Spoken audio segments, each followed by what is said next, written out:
Hey guys, it's your boy Ferris, and I'm doing that thing that I do sometimes where I start off my video by showing you some Google Earth images of the real world place that sort of inspired this build. I've always wanted to do something that really defines mixed use, which is a huge planning buzzword. Everybody wants to build things that are mixed use. And when I was living in the Tampa Bay area down in Florida, that was not something I really understood yet because I hadn't gone through planning and I was just an undergraduate college student. But I got the appeal of it to be able to live, work, and play, kind of have that all available, within walking distance or even just down the stairs, but not necessarily in a place where it's downtown and it's a little too busy. Something that give you your cake, eating it too, and still be able to live relatively conveniently.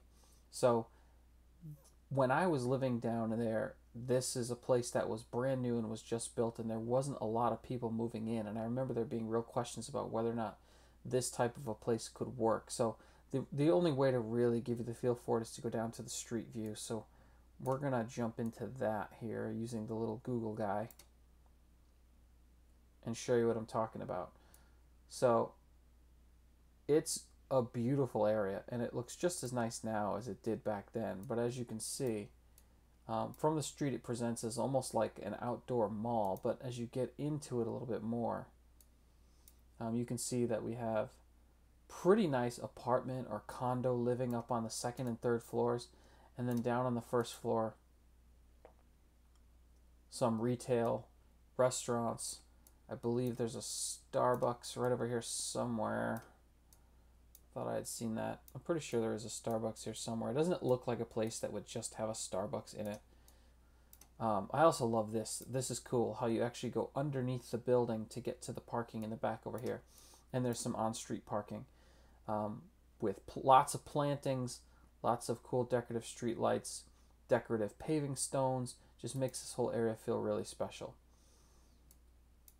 So you get the idea here. As we move through, you see it kind of breaks up here, and in the center aisle of this, we have a park, basically. And as we get around this side of the park, there's a one-way traffic pattern, so it's basically a really long traffic circle. But as you can see here, strictly residential now, no more first floor retail, and then the park right across the street. This being more of a plaza. This picture was captured in January, so they've got Christmas stuff up, on-street parking, still with the decorative street lamps, and pretty upscale, almost townhome type living here. We're going to zip through this. Now instead of the plaza area, you've got open grassland, parkland area. And a little playground for the kids as you get further through. And this goes on at least for a couple blocks. It goes pretty deep here, but you get the idea. And beautiful plantings, tree-lined streets. Olmsted would be so proud.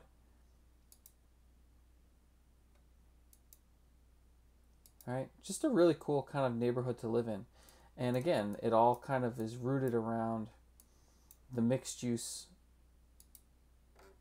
down here right at the major street level. I mean, this street that it comes out onto here is called Linebaugh Avenue. It's a pretty busy, I believe it's a four-way street. I think there's at least two lanes of traffic in each direction. Yeah. And here's your Starbucks right here, and how it presents to the street there is really beautiful.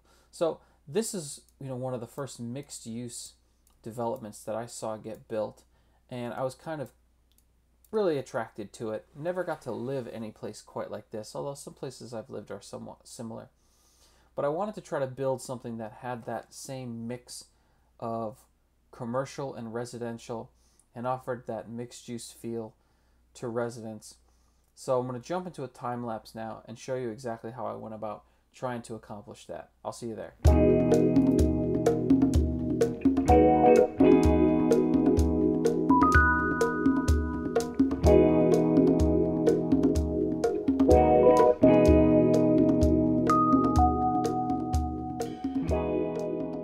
The way I'm going to try to do this is by clipping. clipping a lot of these commercial buildings right into these residential assets. And I started with that Walgreens pharmacy there on the other side of the street.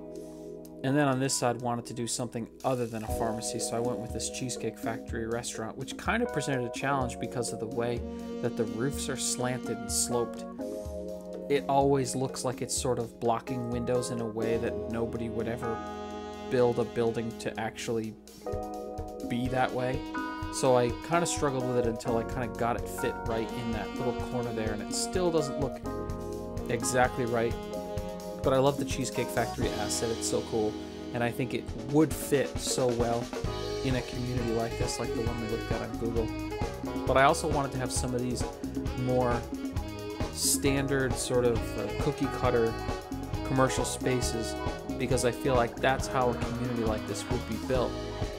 You don't have the pre-designed commercial buildings going in. You have sort of these designed retail spaces that fit with the overall motif of the property, and then the retailers come in and put their signs up. So that's what I try to do here. I took these King Leno blank retail establishments, and then later on we're going to add some signage over them to turn them into stores and storefronts.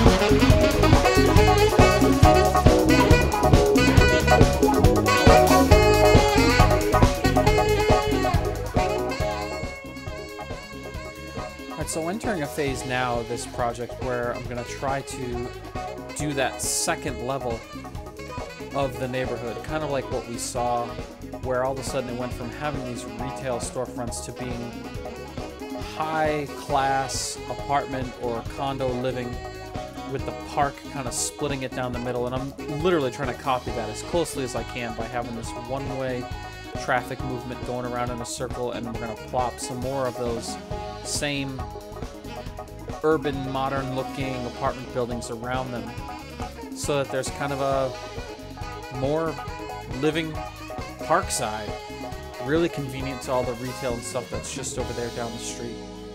And of course we need parking, so you'll see in a few minutes I'm going to go ahead and add a bunch of parking behind those buildings. Wasn't able to do so much on the street in front of the retail like there was in the real example. I didn't necessarily want to do that, but I will go ahead and decorate some of those sidewalks, add in some brick plantings, drop some some brick pavers and some tree wells to plop in some plantings and stuff like that, some benches and some other things to dress it up and make it look a lot more social, just like the one we saw in the live mode down in Tampa.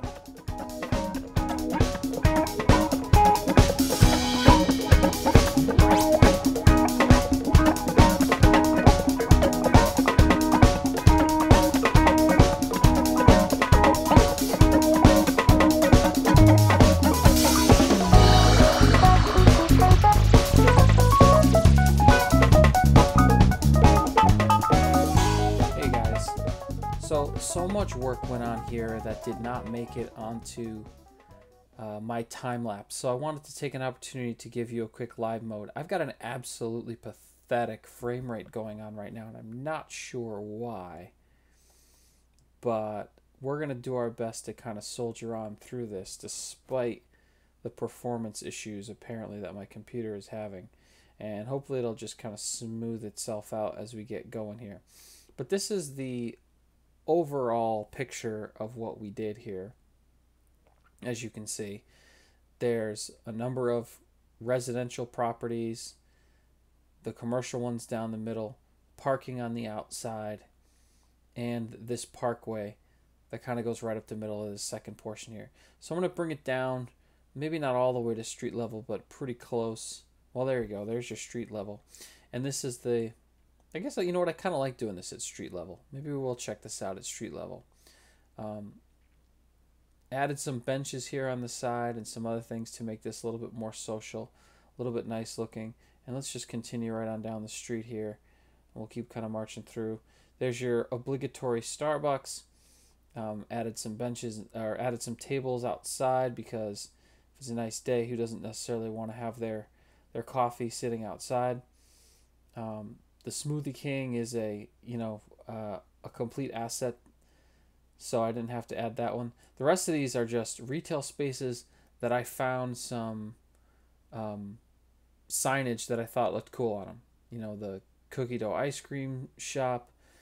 This one that says Jubilee, which I'm pretty sure is not a retail brand, and I don't care. I just slapped it on there anyway. And so just adding these things just to make it look like, you know, there's a lot of retail life going on in these businesses. And again, it doesn't necessarily all have to be brand names. I kind of like the idea that maybe there's some smaller local businesses operating here. The Panera bread, I couldn't resist, and it fits in with the motif overall really nicely, so I figured it was worth doing. And it fit in with the building as well, to the point where I thought about replacing that Cheesecake Factory with the Panera bread in the corner, but it works fine here. It really does. So now we're going to move on through this, just like we did in the live mode in Google Earth, and we're going to check out the little park area here between... Oh, there's a rock in the street. I always forget to take out those rocks. Hang on a second. This happens to me from time to time.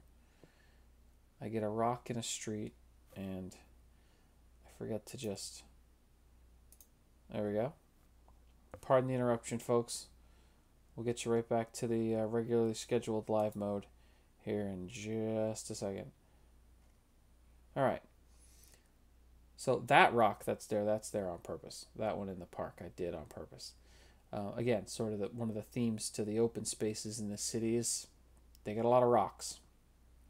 So we put some rocks even in the open area there. So, continuing on, as you can see, we've got the residential here on the right and on the left, the open area in the center. I utilized some plantings and some little pavilion props. Pretty sure those are just vanilla, just to give it a little bit something extra special. And just like the other one, this is a traffic circle. It's a big circle, so it just goes around. Oh my god, I think that dog just got hit by a car. Oh no, it's okay. A lot of trees to kind of dress this up. But this is what we ended up with here. Big sidewalk, which I guess I could have done a little bit more decorating back here on these sidewalk areas. But I wanted this to feel just strictly residential, almost private. And then when you get up into this area, you can experience the more commercial and the more decorated mixed use and commercial areas in here. So that's what we ended up with, guys.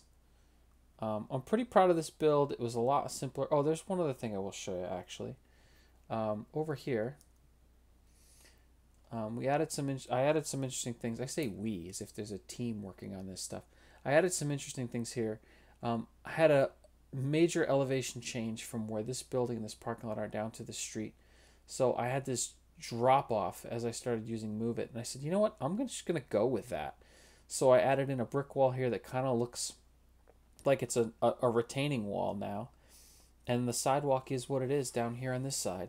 I'm thinking about adding some more plantings down here, some more bushes. Nothing really formal. I'm not going to add like, you know, curved planters or anything down there, but just something to maybe dress it up a little bit. I don't know. And put a fence up here because I thought that seemed realistic, because there's such a drop off right there. They certainly wouldn't want cars or people or anybody going too close to that retaining wall, to that drop off.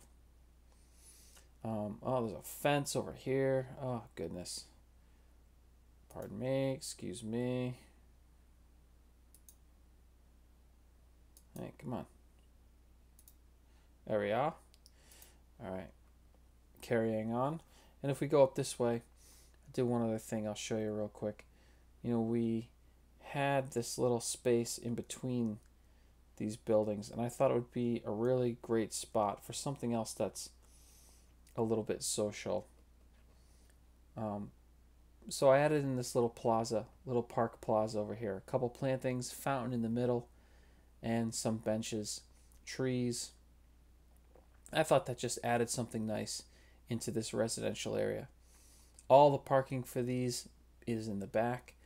So even people who are just stopping by to utilize some of the retail, they got to park their cars here, over in this big parking lot over here, which was part of the idea. Keep the parking away from the front, unless you're just going to do a little bit of on-street parking, which I ultimately decided not to. So this is it. This is what we've got. I'm pretty happy with how this turned out. I'm pretty proud of it. I mean, the goal was to build something that fit the definition of mixed use. My frame rate is way better now, thank goodness. That fit the definition of mixed use, and I feel like I did that, especially through here. And then all the other residential that I added really fits in with an urban living, modern sort of feel, whereas a lot of the other residential that I've built is all very suburban or very densely urban, and not so much kind of modern, newer housing. You know, a lot of the stuff in the downtown area over here that you can see, it's kind of this old brick or kind of European styled housing. So I wanted to get away from that a little bit and make it look like there's some newer housing for some of the young professionals and other folks who might be moving into this area and want something a little more hip. So in any event, I won't go on and on about this. I do have some cinematics for you that are going to wrap this up.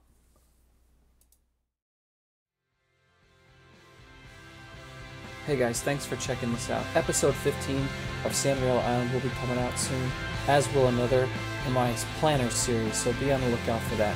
Hit that subscribe button. In the meantime, my name is Ferris. Y'all take care of each other. Thanks again.